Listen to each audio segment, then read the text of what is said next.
les codes de Galois, P élément et l'ensemble des deux opérations, addition et multiplication, doivent respecter la loi interne dans l'addition, donc avec la commutativité A plus B égale B plus A fois B égale à B fois A. Les deux possèdent effectivement un inverse, que ce soit l'addition comme la multiplication, sauf 0 pour le cas de la multiplication. Donc ici, A plus moins B égale à 0 et A fois A moins 1 égale à 1. Et bien sûr, la distributivité, les deux doivent respecter cette règle ici. Le tout dans l'espace modulo P. Voilà. Bon, je vais m'arrêter là parce que je pense que ça dépasse un peu le cadre de cette vidéo. Et imaginons par exemple que votre vocabulaire est un document top secret. Cela me dirait quoi? Cela me donnera l'information que le paragraphe, le contexte qui donne les informations sur votre document en question, ça peut être un document de 1000 pages. Mais comme j'ai été capable de récupérer les 20 premiers tokens, donc cela voudrait dire que, par exemple, que le contexte de votre document, potentiellement, m'indique la nature du document tout entier en question. Bonjour à tous, bienvenue, je m'appelle Gabriel Benda, je suis ingénieur informatique de formation et expert en conception de solutions d'intelligence artificielle. Aujourd'hui, nous allons voir une problématique assez importante pour les personnes qui se lancent dans l'intelligence artificielle et qui souhaitent avoir des bonnes bases solides en conception, bien sûr, et par la suite en méthodologie de protection de tout ce qui est matrice d'embedding et de données, surtout du vocabulaire de votre LLM. Vous savez déjà, lorsqu'on conçoit un LLM, une intelligence artificielle telle que ChatGPT, Gemini, Llama, tous les grands modèles de langage que vous avez là dehors, l'une des clés et la particularité justement qui fait la puissance de ces grands modèles en question, c'est la taille et le vocabulaire du LLM en question. Le vocabulaire pour un LLM, c'est, pour traduire et voir une métaphore là-dessus, c'est simplement en fait le livre, entre guillemets, qui révèle ce que contient chaque LLM en question. Prenez par exemple le Larousse, je dis comme ça, une version 2.0 et le Larousse 2.3. On va considérer que la version la plus grande est la version qui contient le plus de mots. Pour un LLM, c'est ce qui se passe ici en fait. Donc, vous avez totalement des grands modèles de langage qui sont vraiment basés sur des mots de plus en plus très très riches. Et donc, c'est ce qui fait justement l'ensemble de ces mots-là, le vocabulaire d'un LLM en question. Et ce vocabulaire est précieux et primordial parce que tous les mots que nous utilisons, tous les prompts que nous entrons, vous savez, l'utilisateur sur l'interface d'un LLM, si vous utilisez quel que soit donc le modèle utilisé en question, ChatGPT, la dernière version c'est la version 4.0, Gemini côté Google, Llama côté Meta ou Mistral, d'accord? Ça, donc ce sont des applications directes des LLM, des grands modèles de langage, si vous souhaitez, Large Language Model, ok? Ces grands modèles de langage, nous avons vu sur la partie NLP, Natural Language Processing, donc sur le traitement du langage naturel. Cette partie nous a permis de comprendre des longues chaînes de caractères ou des prompts du point de vue de la machine. Donc l'utilisateur discute ou effectue des conversations avec ces outils-là en entrant des prompts qui, bien sûr, respectent une certaine méthodologie de, entre guillemets, de bienséance pour que la machine puisse comprendre exactement ce que nous voulions comme réponse en sortie. Toujours est-il que c'est prendre en fait en question, une fois introduit, la première des choses qui s'effectue, c'est l'étape de tokenisation. Donc la tokenisation, c'est le fait de diviser ou de subdiviser votre prompt en plusieurs unités de mots.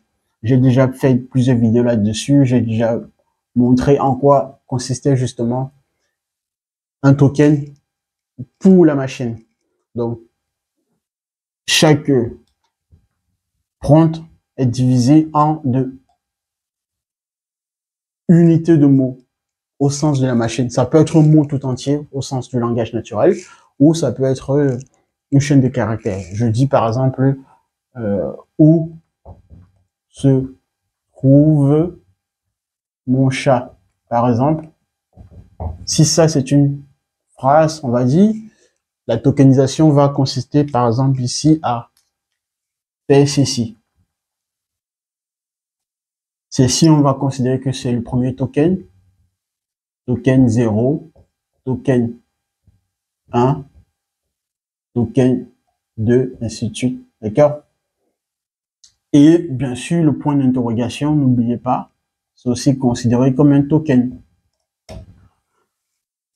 Ça, c'est le processus de tokenisation. Et à chaque token correspondra un numéro d'identifiant. Donc ici, par exemple, je l'ai assigné le premier token à la valeur n égale à 0. Le deuxième token, la valeur n égale à 1, et ainsi de suite. En général, c'est un nombre entier naturel. Donc, les entiers naturels, je le rappelle, le premier nombre, c'est 0, et on avance de 1 par incrémentation jusqu'à l'infini. OK? L'élément essentiel ici, c'est quoi? C'est que mon prompt, cette phrase-ci, la tokenisation s'effectue parce que dans le grand modèle de langage que j'utilise, il y a une chose essentielle ici, le cœur de ce grand modèle de langage, c'est ce que l'on appelle le vocabulaire. Évidemment, pour qu'il y ait tokenisation, donc cela voudrait dire qu'il y ait reconnaissance de ce que pour nous considérons comme étant un mot au langage naturel, soit reconnu dans le vocabulaire de l'outil en question, quel que soit le modèle de langage que vous utilisez. Et aujourd'hui, nous allons voir maintenant comment protéger ce vocabulaire. Parce que si quelqu'un de malveillant, un hacker par exemple, qui intercepte votre vocabulaire, cette personne en fait est capable de fournir ou de donner de fausses réponses à vos utilisateurs.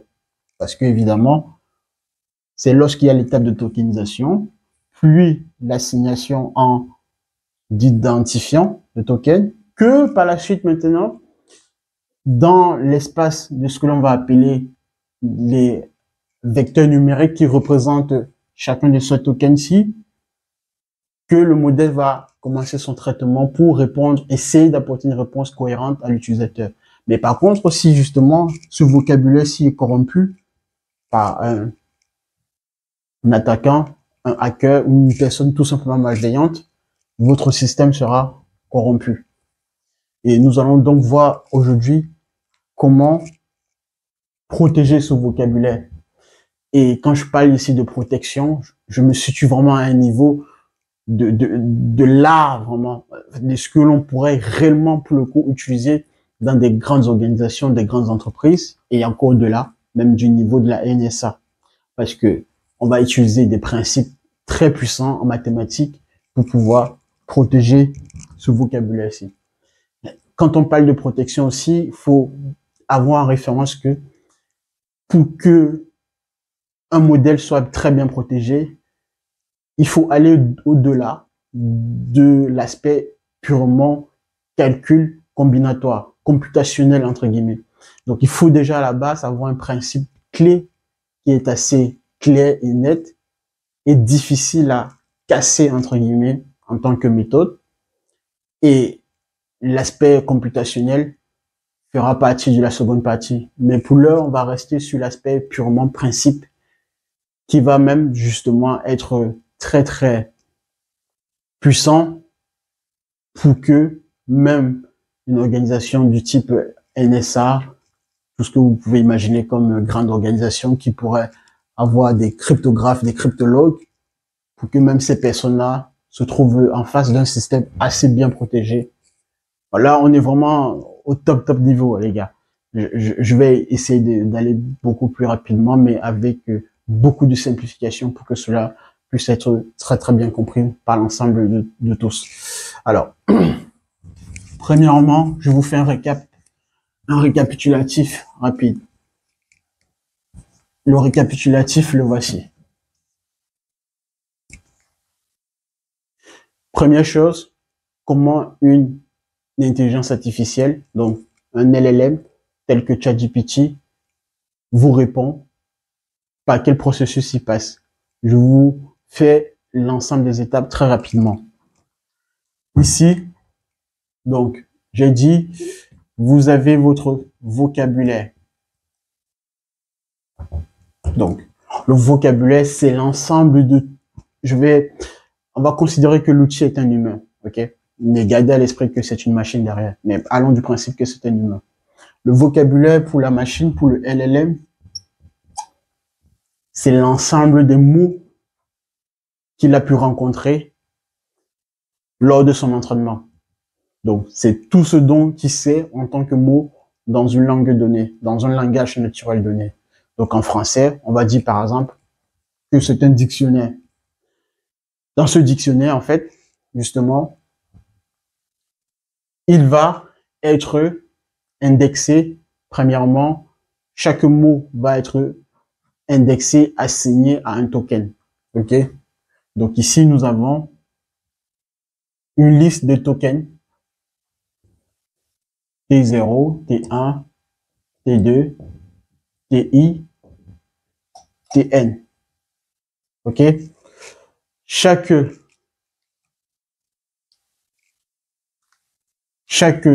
token est un mot. OK? Ainsi de suite.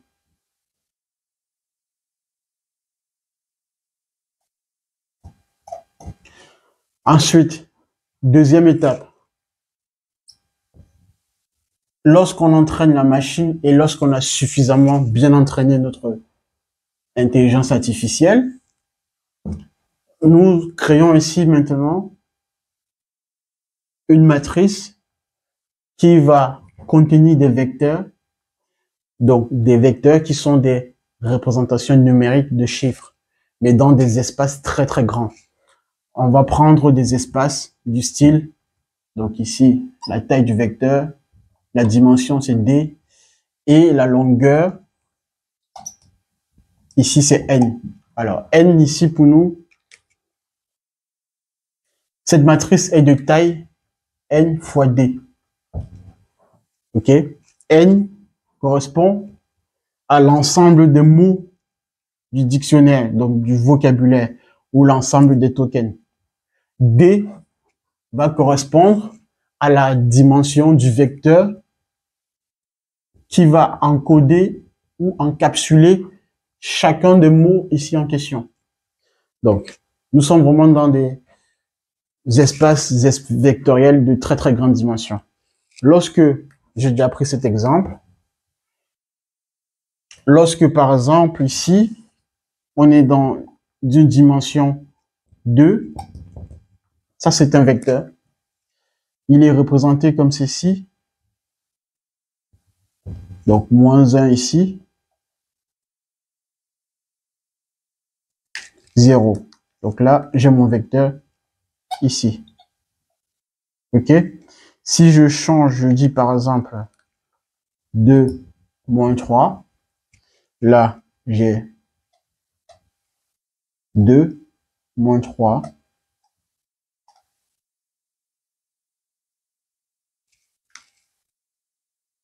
J'ai mon vecteur plutôt maintenant comme ceci. Maintenant, imaginez ceci, mais avec une dimension du style 768 composantes. Et ces composantes ici en question correspondent à quoi? En fait, ce sont des chiffres qui nous renseignent sur les liens sémantiques et syntaxiques, bien sûr, entre chacun des tokens en question. Donc, voilà l'importance de capturer dans mon dictionnaire les relations sémantiques et syntaxiques, bien sûr, mais sémantique surtout parce que c'est l'aspect vraiment contextuel qui nous permet de comprendre ce que l'utilisateur essaye de dire à la machine et pas des processus d'apprentissage machine. Moi, j'en passe ces détails, mais si vous voulez aller vous intéresser à cette partie-là, regardez dans le ML, donc dans le machine learning, les algorithmes word to vect. Donc, en gros, comment on transforme un mot en vecteur. Voici ce qui s'effectue pour chacun des tokens dans la matrice ici qu'on appelle donc la matrice d'embedding.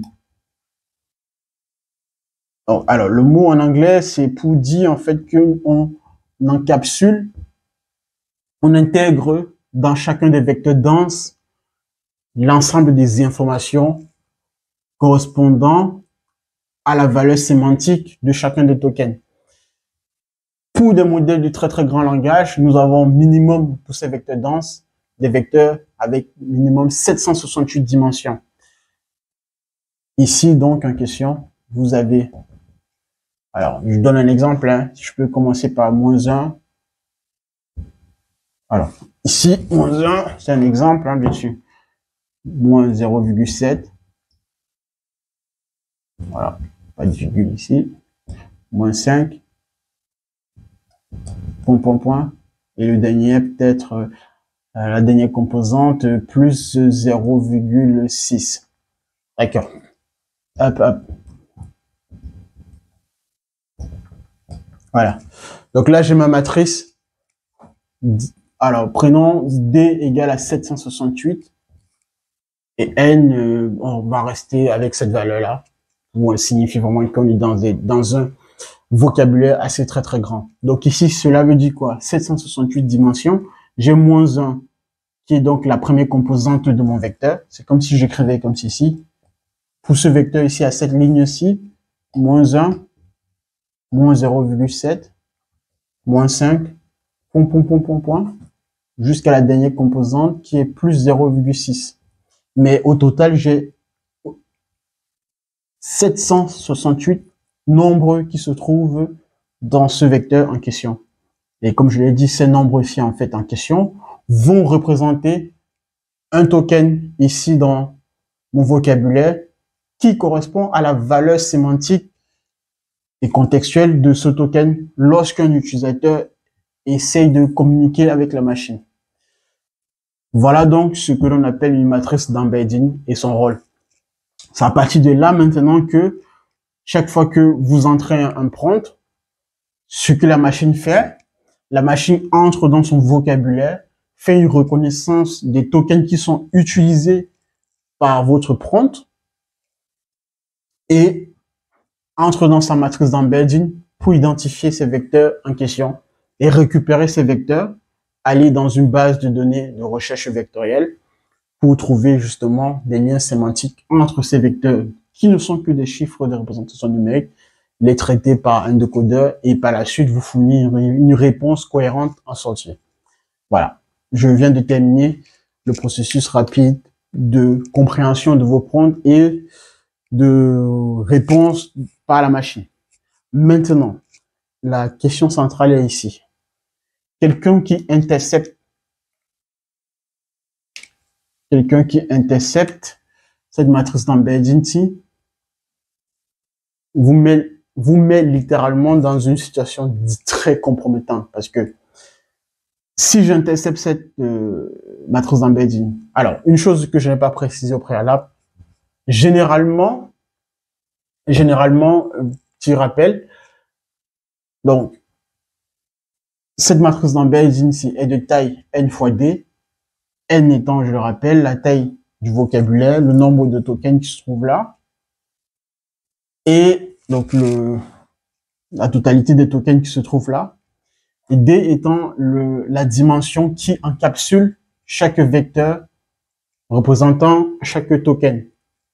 Généralement, comme je l'ai dit tout à l'heure, la plupart des grands modèles de langage, ce que les entreprises mettent en place, c'est que la première ligne, chaque ligne ici dans cette matrice représente, donc si je dis la ligne n égale à 0, correspond à la ligne du token se trouvant dans le vocabulaire de manière ordonnée. Donc, à partir de cette matrice d'embedding, si je dis que je prends ce vecteur d'embedding ici, première ligne, d'accord, je sais que à n égale à 0, comme première ligne, dans le vocabulaire, cela correspond au token t égale à 0 ou au mot m égale à 0. De même, quelle que soit la ligne en question, ligne correspondant au token en question, se situant dans le vocabulaire. Là maintenant, le problème c'est que, comme je l'ai dit tout à l'heure, je viens maintenant au point central, c'est que si j'intercepte en tant que hacker cette matrice d'embedding ici, je peux vous mettre dans des situations très compromettantes. Pourquoi? Parce que maintenant, imaginons que j'ai cette matrice d'embedding ici, alors que je ne suis pas censé l'avoir. Donc, je suis une entreprise tierce ou quelqu'un qui a réussi à intercepter votre matrice d'embedding. Comment je pourrais faire pour hacker votre système ou connaître ce que vous utilisez comme vocabulaire? Bah, il me suffit de faire quoi? De récupérer tous les vecteurs donc se situant dans cette matrice, aller dans un espace de dimension réduite, pardon, projeter chacun de vecteurs en question. Donc, par exemple, tous les vecteurs qui se trouvent là, V0, V1. Bon, je vais faire juste quelques vecteurs, hein, bien sûr. Je vais pas tous les faire, notamment que je ne pourrai pas.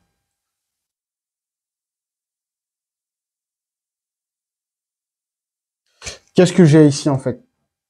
J'aurai une projection, par exemple, comme ceci. Je pense que vous voyez quand même, oui, voilà. Là. En projetant l'ensemble de ces vecteurs-ci, puisque ce sont des vecteurs, donc dans un espace de dimension réduite, je peux les projeter. Quand je vais les projeter, je vais me rendre compte d'une certaine structure de cette forme. J'ai projeté juste quelques vecteurs. Vous allez voir que certains vecteurs sont plus ou moins proches les uns des autres. C'est-à-dire que, par exemple, vous allez avoir ici, par exemple, des vecteurs ici, par exemple, qui sont proches. On va prendre une autre couleur. Là. Ici. À peu près là, ici. Et là. Vous voyez qu'il y a quand même une distance, un espace entre ces deux zones-ci. Cela me renseigne sur le fait que les vecteurs, les trois vecteurs qui sont ici, là, sont des vecteurs qui représentent des concepts et des mots-clés, par exemple. Donc, des mots-clés proches, similaires, de même qu'ici, de même que là, ou là. Et donc, à partir de là, si je dispose un dictionnaire, par exemple factice, je pourrais conjecturer en projetant ce que cela représente en tant que mot langage naturel dans votre vocabulaire en question. Donc, il suffit simplement de faire quoi? De récupérer le numéro de chacun des vecteurs ici en question. Donc, si c'est un vecteur qui se situe à la ligne I, d'accord? Ayant pu conjecturer ou faire des hypothèses sur ce que cela correspond parce que j'ai pu superposer votre matrice d'embedding dans une projection dimensionnelle avec une matrice d'embedding que moi je possédais. Bah, la déduction se fera simplement du fait que je vais pouvoir déduire que le token qui se trouve ici à la ligne TI correspond peut-être au mot I. Si je réussis là où c'est encore beaucoup plus problématique, et je fais la même chose pour tous les autres vecteurs d'embedding, bien sûr. Là où ça devient plus problématique, c'est que généralement, les grandes entreprises, ou même beaucoup plus encore des entreprises au moins dans un espace sécurisé, ne prêtent pas vraiment attention au fait que cette matrice doit être vraiment sécurisée. Pourquoi? Parce que si je parviens à faire une conjecture beaucoup plus proche, beaucoup plus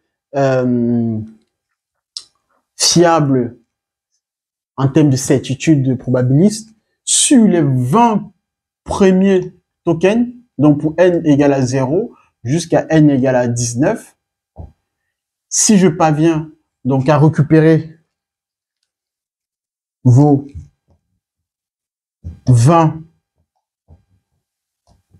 premiers vecteurs d'embedding, sachant que dans un ordre d'apparition dans le vocabulaire de manière générale, ces grandes entreprises, en fait, généralement, il est conseillé de classer dans le vocabulaire les tokens en fonction de leur usage, de leur fréquence d'utilisation. Donc, dans un vocabulaire, pardon, plus un mot ou plus un token est utilisé, plus il est normal de le faire situer en top, en premier, dans le vocabulaire en question par rapport à un token qui serait beaucoup moins utilisé en termes de fréquence. Donc, cela me permet de dire que plus je serais capable d'affiner, de faire une projection, une conjecture beaucoup plus sûre en termes probabilistes sur vos 20 premiers tokens, cela me donnera une information très clé sur ce que contient votre vocabulaire en termes de mots, cette fois-ci, langage naturel, sur vos 20 premiers mots dans votre vocabulaire. Et imaginons par exemple que votre vocabulaire est un document top secret. Cela me dirait quoi? Cela me donnera l'information que le paragraphe, le contexte qui donne les informations sur votre document en question, ça peut être un document de 1000 pages. Mais comme j'ai été capable de récupérer les 20 premiers tokens, donc cela voudrait dire que, par exemple, que le contexte de votre document, potentiellement, m'indique la nature du document tout entier en question. Donc, faites attention à comment vous exposez votre matrice d'embedding et par la suite, surtout, comment vous allez appliquer une méthodologie de sécurité pour pouvoir donc faire en sorte que un attaquant ne puisse pas corrompre votre matrice d'embedding. C'est ce que nous allons voir maintenant. Comment maintenant protéger cette matrice d'embedding? La protection, elle va être effectuée sur le fait que l'attaquant ne pourra pas faire de déduction directe entre la matrice d'embedding et notre vocabulaire ici en question, de token. Pourquoi? Parce que ce que l'on va maintenant appliquer comme méthode, nous allons cette fois-ci faire quelque chose d'intéressant avec l'arithmétique dans l'algèbre. C'est-à-dire que cette fois-ci maintenant, on va premièrement, pour chacun des tokens ici, donc le premier token, on va dire T0, on va utiliser les nombres premiers très puissants pour pouvoir donc masquer cette identification directe entre notre matrice d'embedding avec la liste des tokens ici en question, tels que numérotés. Parce que je vous ai dit que, donc, généralement, le premier token ici, T0, va correspondre à la première ligne en termes de vecteur d'embedding. Donc, quelqu'un qui a cette matrice d'embedding, s'il a ce vecteur et s'il a pu déchiffrer ce que ce vecteur veut dire en tant que mot ou concept, il pourra en déduire que dans votre vocabulaire, dans l'ordre d'apparition, le premier mot en question est le mot qu'il a pu deviner en l'occurrence. Donc, nous, on veut empêcher ça. On ne souhaite pas qu'il soit capable d'effectuer cette transformation ou ce retour en arrière de manière directe. Comment maintenant, cette fois-ci, c'est que on va introduire avant le passage entre la liste des tokens ici à la matrice d'embedding, on va introduire une cryptographie qui va masquer la vraie valeur d'apparition de nos vecteurs d'embedding ici. C'est-à-dire que, par exemple, on va assigner notre premier token à un nombre premier, à une liste pour chacun des tokens ici. On va l'assigner. Chaque token sera assigné à un nombre premier. Pour faire très simple, je vous donne un exemple très miniature. C'est-à-dire que, considérons que notre vocabulaire est limité à 3 tokens. D'accord? On va prendre ici comme exemple. Je vous donne l'exemple de manière très miniature et après on va généraliser. Supposons que notre vocabulaire est limité ici à 3 tokens. 3 tokens auxquels on assigne les nombres premiers. Donc T0 va être assigné à 2 comme valeur d'index. T1, ici nous allons voir T1, deuxième nombre premier 3, et T2, T5. Donc, ça veut dire quoi? Ça veut dire que le mot, donc le token T0, il correspond à la valeur entière 2, qui est une valeur première, un nombre premier. De même, donc, le mot T1 correspond à la valeur nombre premier 3 et le dernier mot T2, nombre premier 5. On va créer un identifiant cryptographique qui aura cette formule-ci.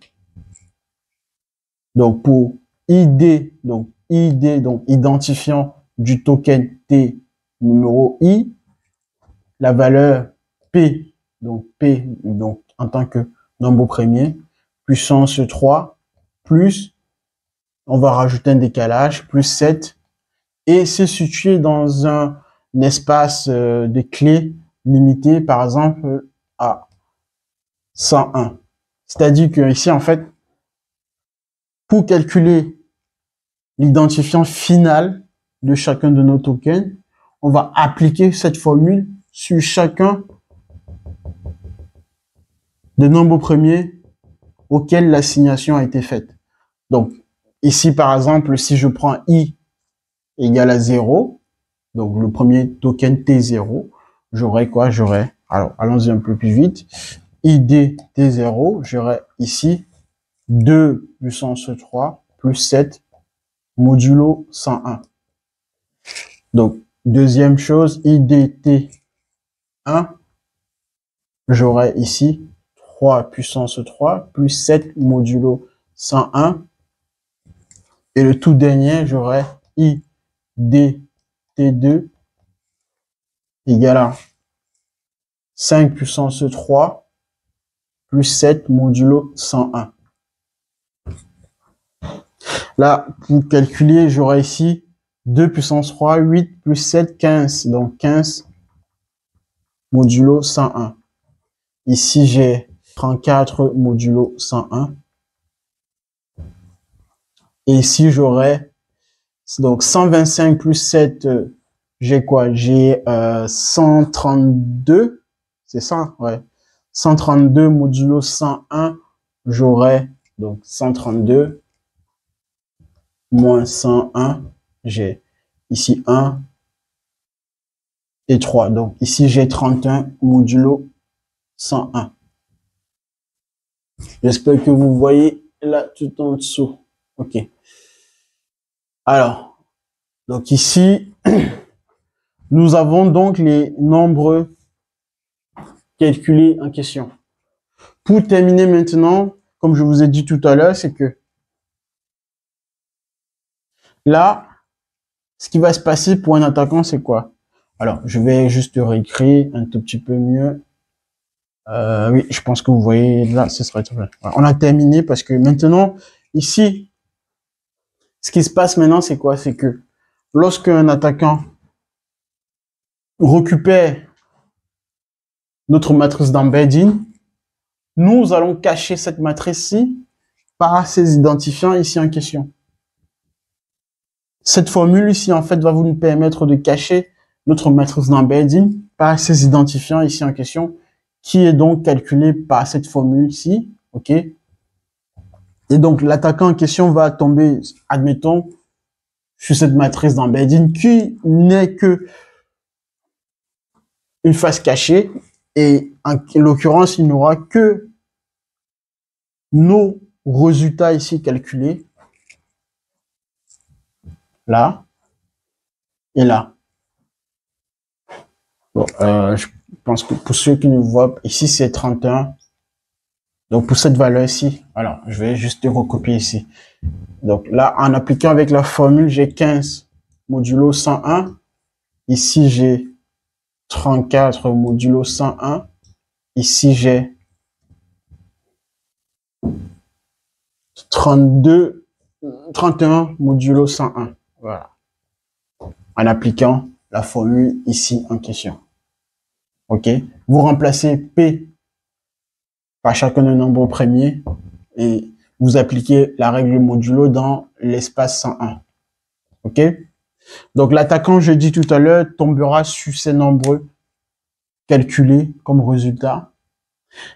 Et il lui sera difficile, même avec un coût de calcul assez, même avec une puissance de calcul assez gigantesque, d'inverser cette formule. Pourquoi? Parce que on introduit un nombre premier, une puissance pour ajouter la non-linéarité, un type décalage comme une clé constante 7 et un nombre premier relativement assez grand.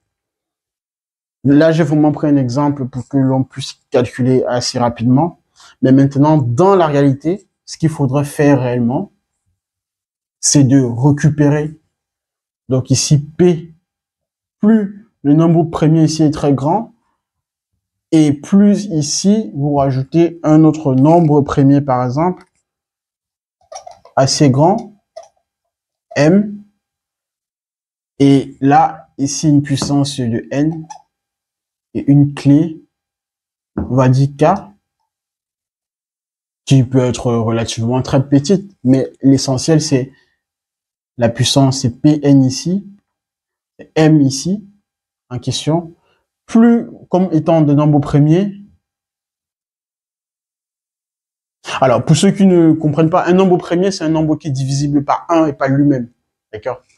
Donc, plus vous avez ces nombres-ci premiers très grands, très très grands, et plus il sera difficile pour l'attaquant, même en interceptant les résultats de ce nombre, de calculer et de savoir quels ont été les nombres de départ premiers qui nous ont permis de faire notre identification, assignation, token, nombre premier en question. Lui, tout ce qu'il a, c'est le résultat calculé, le résultat final.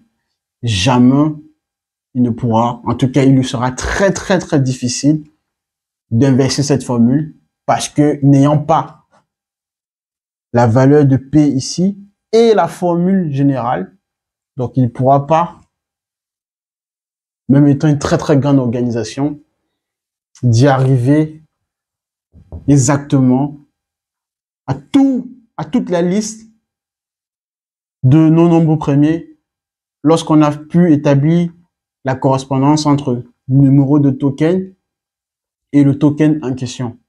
Là, je prends un exemple avec 3 tokens, mais imaginez maintenant un vocabulaire de N tokens avec N assez très très grand où N représente 1 million, 2 millions, voire des milliards, puisque effectivement, nous sommes dans des grands modèles de langage.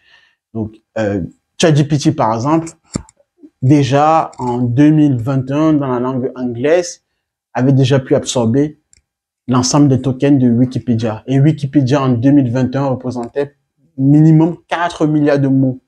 Donc, imaginez ici, N étant du milliard comme chiffre, donc de l'ordre de 10 puissance 9. Pareil, P, nombre premier très très grand. N'ayant pas cette formule-ci, l'inversion est totalement très très difficile à obtenir, d'autant plus si je choisis P très grand et M très grand. J'ai fait exprès, en fait, je vous ai introduit ce que l'on appelle en mathématiques les codes galois. Alors, en hommage au mathématicien français Évariste Galois, qui stipule que, en fait, pour P premier, donc pour P premier, donc en tant que nombre premier, nous avons un unique corps algébrique, donc les corps de Galois, qui correspond à P éléments. Je ne sais pas si vous voyez plus bas ici. Alors, non, c'est pas assez visible. Donc ici, par exemple, nous avons les corps de Galois, P éléments,